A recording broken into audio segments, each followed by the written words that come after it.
Welcome back. There's a moment in Touch of Evil, the film we're talking about today, where Orson Welles' character, Hank Quinlan, is described as being a hell of a detective and a lousy cop.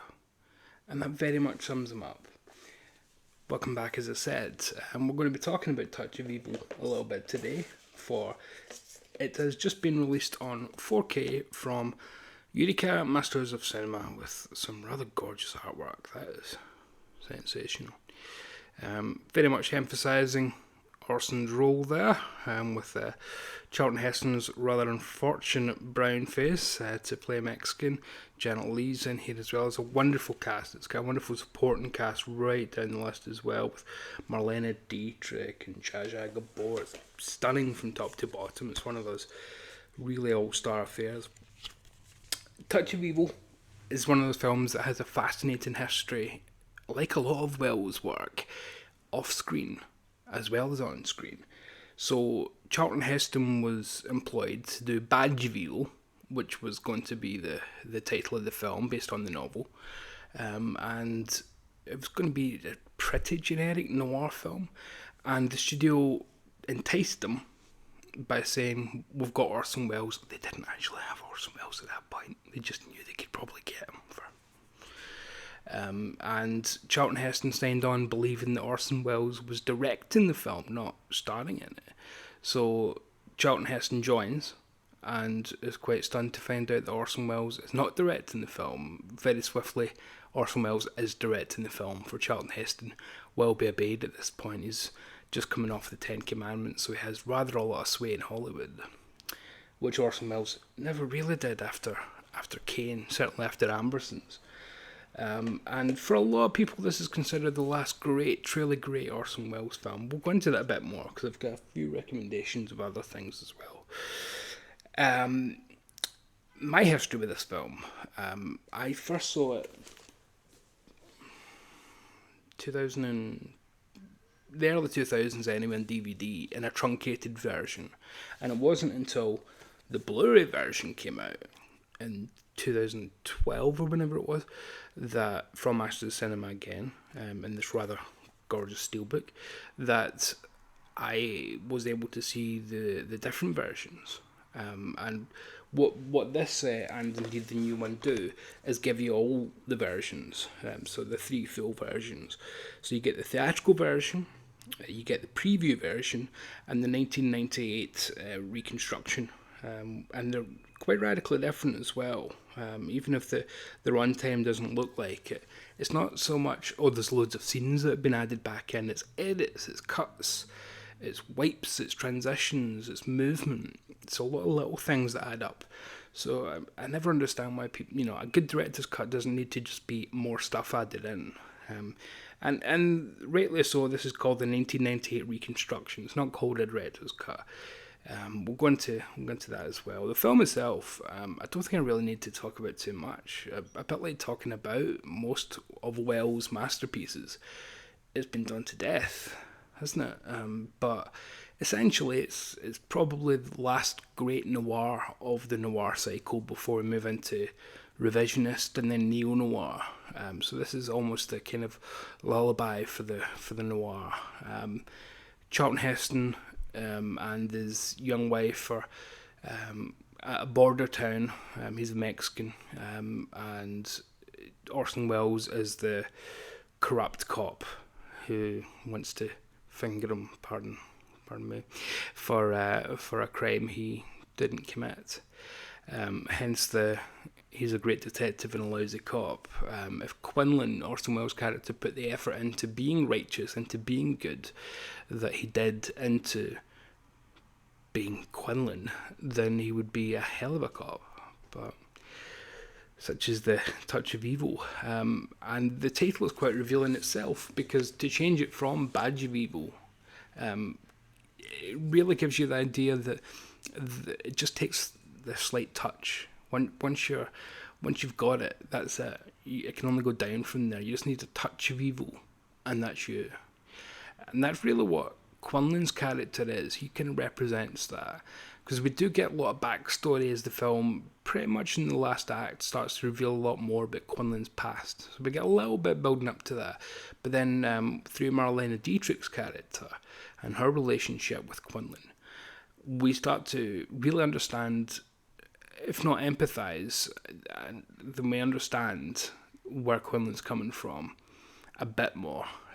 We still think he's a horrible, heinous person, but it gives him a depth of clarity, a character, and you can see the fork in the road where he took a left when he should have taken a right, and it's quite revealing.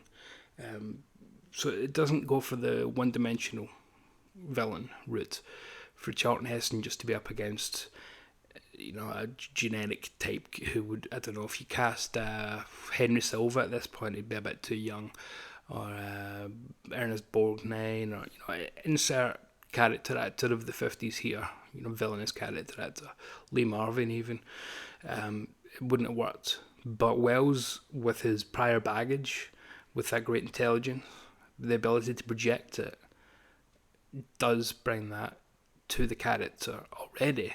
And then the script has padded out a lot in that direction to help him really establish Quinlan as a person, not just a caricature of a corrupt cop. To the point that, in a lot of ways, he overshadows Charlton Heston, who is fine, but he's a very bland character, and Heston's having to do this accent under the makeup, and that takes away from his ability to perform. I generally think Charlton Heston's fine in films. I'm not one of the, he's terrible crowd, but I think Wells just blows him off the screen here, but he would blow pretty much anyone off the screen given a performance like this. It's absolutely masterful. Probably the thing that the thing the film's most famous for is the opening with the astounding crane shot. Now these things they're easy to do. If you have a drone, a £50 drone, you can do the shot from Touch of Evil, but it's a mesmeric shot. It's been, again, written about a million different times, but it's in the purpose of the story as well. So it's not just to say, look what I can do with a great crane shot, taking you from one situation right over to another situation without a cut. It does that to establish that this small border town is claustrophobic, that wherever you are, you're no more than a few seconds away from people that are out to get you, bad people. It's always present. So if we hard cut to them, they could be miles and miles away. But by doing a long craning shot, they're just a walk away. They're only over there. It's much more evocative. So it's not technical achievement for the point of it. It's technical achievement in the service of the script, which was pure Wells. Pure Wells. He had the famous quote on Citizen Kane about making films being like the world's biggest train set for kids. Well, yeah, but he never treated it that way. He treated it as the means to make a great story. The booklet for this uses the same cover as the old Steelbook, and it's 100 pages. 100 pages, and it's wonderful. It's got a great interview with Orson Welles, which takes from a few sources, notably his interviews with Peter Bogdanovich, and it takes Orson is asked about the ambiguity of Quinlan, and he's quite defiant that no, you're not supposed to think that. You're not supposed to even empathise with Quinlan. He is supposed to be just a scumbag, but he's kind of challenged on that assertion that, I don't know, haven't you making him a kind of tragic Shakespearean character? And Wells concedes that. He concedes that very much, which is quite interesting to see him back down in the face of that. So he, almost subconsciously, he can't have characters be that one-dimensional, even when he was kind of trying to tone it down, trying to make the character more one-dimensional. Because if I was Charlton Heston, I mean, here he is out of makeup at the time. If I was Charlton Heston and I was watching the dailies, I'd be recognising I'm getting trounced here. This is not what I signed on for. But hey, I think it worked out okay for Charlton Heston. There's different And there's Falstaff, for example. There's also a wonderful piece in here which was on the original as well. Famously, the reason we can do the reconstructed version of Touch of Evil is that Wells sent a memo out to instruct on what he would do to change the film back to his version in 1958. So in 1998, when the time came to do the reconstructed version, they had a blueprint from the 13 years dead Orson Welles. Perfect. So Orson Welles from Beyond the Grave was able to say, do this, do that, do this, do that, and we can have the Orson Welles cut, essentially, without Orson Welles even being alive to tell us what it would be like. Because and I don't mean, here it is here, Orson Welles' memo, and I don't mean it's a couple of lines about do that. I mean, he goes into this much depth. So it's 2, 4, 6, 8, 10, 12, 14, 16, 18, 20, 22, 23 pages. I close this memo with a very earnest plea that you consent to this brief visual patterns which I gave so many long, hard days of work. So, it's a shame he never got to see it reconciled in his lifetime. But, for a guy who idolised Shakespeare, perhaps it's fitting that his work should abide beyond him. I'm sure that would please him more than anything else. And he was so used to being messed around by the systems, even by 1958, that I doubt it surprised him. The search still continues for the original ending of Magnificent Ambersons, to get rid of the rather schlocky ending that we're left with. So yeah, I mean, it's a stunning film with breathtaking visuals, great snappy dialogue, as you expect from a film noir, but this towering performance from Orson Welles. It's one of his true great performances, where he inhabits Quinlan. He's odious, he's reptilian, but he's fascinating to watch. Absolutely. In that regard, he's got a lot in common with Harry Lime from The Third Man, where Harry Lime is charm personified, but he's responsible for the death of kids with his plot with the medication. He's responsible for the direct death of kids. So, cheer Harry Lime, why don't you? Yeah, Wells loved that ambiguity, that shades of grey, daring you, again a very Shakespearean thing, daring you to cheer for the villain almost. I suppose it goes back to Richard III, doesn't it? Where the villain's by far the most interesting thing about the piece. So yeah, this is so highly recommended. In terms of the visuals, I was a little bit, I don't want to say scared, to what it might look like, otherwise I wouldn't have ordered it. No, I was more kind of thinking it's always looked really good. How much can it benefit? Actually, quite a lot. The blacks aren't crushed; they're still very, very shapeful. So it's not one of those over compressed things. Everything flows well.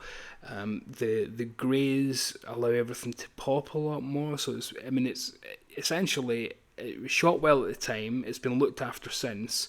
The only thing is with the amount of processing it's had to gone through for the 1988 version, that kind of shows a little bit of wear and tear around the edges if you're looking out for it. But again, if you're not looking out for it, if you're not specifically sitting down to look for quality control, pure 10 out of 10 picture, then it's not going to affect you in any way, shape or form. So yeah, the Bluray is great, right? The Bluray is phenomenal, but this is just phenomenal plus.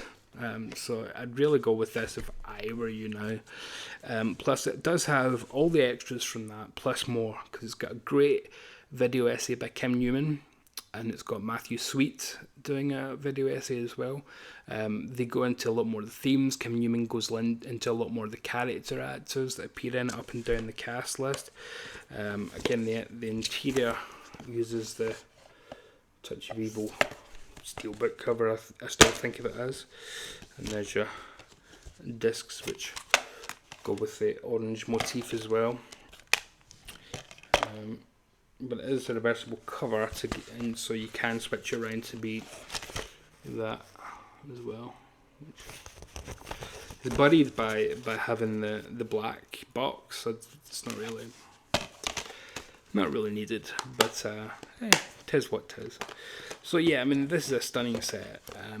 Easily one of the best 4Ks that Eureka have done. I mean, it's Orson Welles was what? So 1958, so it's 17 years after Kane. And he was 25 when he did Kane, so he's 42. And this is his last studio film. It's nuts. 42. I mean, he looks 60 when he's done up to play Quinlan. He looks 60. I mean, if I told you that guy there was 42 years old, unreal.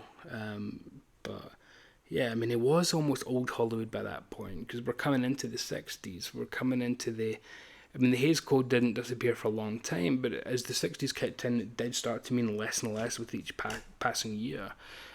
So that's always baffled me about Orson Welles' career. What in the era of New Hollywood, how could he not get anything produced?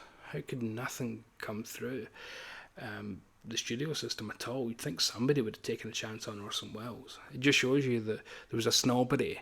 They didn't mind giving untried filmmakers a chance, young filmmakers, but God forbid somebody from old Hollywood should still have a shot. Although John Huston made a good go of it, and Hal Ashby wasn't a spring chicken, neither was Robert Altman, but hey. We'll draw the line under Touch of Evil there. I want to recommend a few other Orson Welles films while I'm here for anyone who maybe just knows the big hitters. If you're a big Welles fan, then these will seem like chicken scratch to you and you don't need to pay attention. But hey. So I won't recommend Citizen Kane or The Third Man. I think they can be taken as read. If you're watching Touch of Evil and you're down that rabbit hole, you've probably already seen them or know of them at least. So a couple that I think are just great watches. The Stranger from 1946 with Edward G. Robinson. This is directed by Orson Welles and stars him as a Nazi professor in America who's fled Germany and is now undercover. And Edward G. Robinson is the Nazi hunter going looking for him. It's a bit more of a pot boiler, this. It's not Touch of Evil quality, but for the story that it is telling, for the fun performances, it's great. And then it goes really harrowing. So it's not just, oh, there's a Nazi in it. It shows you, I think it's the first film that did show actual Holocaust footage. And can again challenge you to say, you think he's this nice mild-mannered professor, or maybe he was just following orders? Let's have a look at this. And it goes right into the Holocaust footage. It's a wonderful, wonderful film that I think still very much underrated to this day, because it's not technically a great film. There's no wonderful achievement in terms of anything it does visually. I don't think it gets the respect that it deserves, just as a really good story. Similarly, Welles as a performer, one of his great performances was in Darryl Zanuck produced it. I think Richard Fleischer directed it. Yes, Compulsion, which was based on the Leopold and Lowell killings, which also inspired Rope. And this is very much the flip side of Rope. So we're seeing the trial itself with Welles playing the lawyer, who is essentially Clarence Darrow, the criminal defence lawyer, the legendary criminal defence lawyer, who was also fictionally played by Spencer Tracy in Inherit the Wind. But this is a tour de force performance again from Welles. Whenever he had to do this heavy lifting, literally big brawny performance, he always rose to the challenge, and his performance here is wonderful. This is a wonderful morality story. Again, it uses a lot of the themes that you would pick up in Rope and you would pick up in the Leopold and Lowell case in general, but it goes quite far with them, and once more I think complements Touch of Evil quite well in terms of its, do you dare feel sympathy for these people? Do you treat them like humans or animals? And in which case, if you're treating them like animals, is that really justice that they're getting? It doesn't let you away with any easy glib answers. The trial, I feel like this probably is heading upwards in the canon of Wells films, especially now that there's this 4K, and there's an upcoming Criterion 4K as well, which I will be picking up because it's the making of, which is made by Wells. Wonderful adaptation of Kafka, and Anthony Perkins is wonderful in it. Gorgeous set design, intense script. He plays Joseph Kay in it, who inspired the Glasgow band of the same name.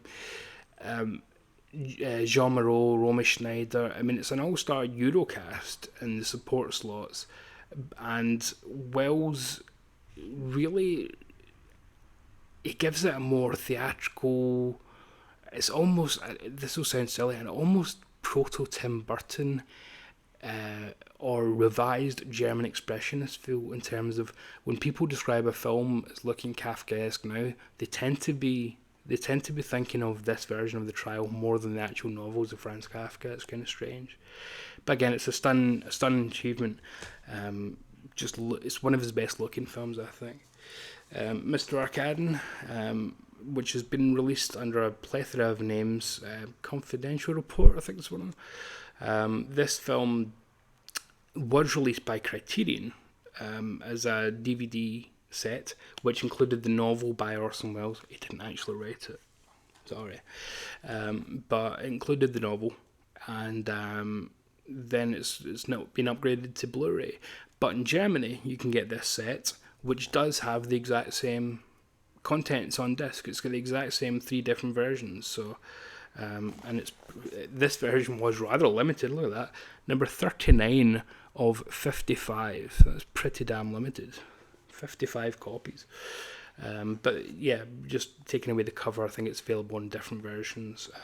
So you do get the 3 different versions of Mr. Arkadin in this, and if you're looking to upgrade the Criterion, that's the best place to go. Again, that's a wonderful noirish, and it's noirish because we're after the peak of noir. Almost kind of matches, if there's a middle ground between Touch of Evil and The Third Man and The Trial in a strange way, it probably is Mr. Arkadin. So I'd really recommend that. If you see a really budget version, don't fall for it. Do not pick up the cheapest or the cheap version under Confidential Report. Look for this version here in Germany, or do get the Criterion DVD because it is stunning. Speaking of Criterion, the last recommendation, F for Fake, his mockumentary, I guess, all about fakes and truth and art and magic and what's real and what's not real, and doesn't matter anyway if you're having a good time. One of the most fun films he ever made, and proof positive that even in the 70s this guy should have been making mainstream films. I'm glad he wasn't, because we get stuff like this, but he still had it, whatever it is. Here he takes all these wonderful esoteric themes and edits them beautifully, edits everything together just in a really stunningly imaginative, over-the-top, fun way to set up a confusion, a maze, a labyrinth. It's almost like the Hall of Mirrors at the end of Lady from Shanghai, which could have made the list, but I feel it's just a bit too famous nowadays. It's serpentine. It never sits still for 2 seconds, and some of it's just hysterically funny. Like cutting to Orson Welles sitting in a restaurant. He plays himself sitting in a restaurant, and he's eating a big steak dinner. He's already eaten it, massive big plate, and the waitress comes to take it away, and he goes, "I'll have another one of those." He's going to eat a second steak dinner. So he's making fun of his own famous weight problems as well. There are things with his then girlfriend, who's then went on to control the estates. There's some wonderful stuff about art forgery, and if that sounds a bit dry, it really isn't. The second half of the movie is all about a specific piece of art forgery, but it's all just smoke and mirrors and Wells the magician. It's stunning stuff. It's one of my favourite things they ever did. F for Fake. Can't recommend it highly enough. It's just breathtakingly good. To me, it's one of his real masterpieces. and should be seen by more, but it's not a narrative film, so I don't think it gets the love it deserves. Well, I'll let you away there and enjoy your tea or whatever you're having. But well, I hope some of you have enjoyed my rambles, and I'll see you back here soon. That's the end of the video there. Ciao.